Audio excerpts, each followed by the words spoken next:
এই চারটা কত দাম দিবেন? এই চারটা 75 পিস চাচ্ছি। 1,75,000? হ্যাঁ চাচ্ছি। 1,75,000 টাকা চাওয়া দাম। রাজশাহী সিরিয়ার থেকে দেখতে পাচ্ছেন, অনেক বড় এবং ভালো বিটের গরু। আপনি কি কিছু আপনার নাম্বারটা দিবেন নাকি? নাম্বার আমার তো জানা না, কেউ তো দাঁড়া এমনি জানে।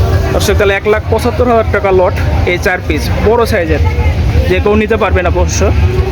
নিজ দায়িত্বে আপনাদের বাসায় পৌঁছে দেওয়া হবে। অনেক সুন্দর। এমনি ওজন কেমন হবে এক একটা? একটা আছে 5 মন, একটা 6 মন, একটা 4 মন, দুইটা 4 মন করে আছে। এক কথায় দুইটা 4 মণ আছে, এটা হয়তো 6 মণ ধরছেন। দর্শক এটা 6 মণ হচ্ছে, আসলে অনেক সুন্দর এবং বিগ সাইজের। এগুলা কি দাঁতে আসছে? দাঁত একটা আসছে, একটা শুধু। দর্শক প্রথমকার গরুতে দাঁতে আসছে, এছাড়া গরুগুলো অবশ্যই এখনো দাঁতে আসে নাই। না এগুলো আপনার নিঃসন্দেহে আপনার খামারে ঢোকাতে পারবেন। অনেক সুন্দর। বরাবরের যদি নিতে চাই কোনো ক্রেতা, তাহলে 47,000 পিছনে দেওয়া যাবে। 1,47,000 টাকা। এটি একবারে বাটার রেট। আর এটা বাটারে বাটার রেট দর্শক, চাওয়া দাম 1,75,000, বাটার রেট হচ্ছে 1,47,000 টাকা।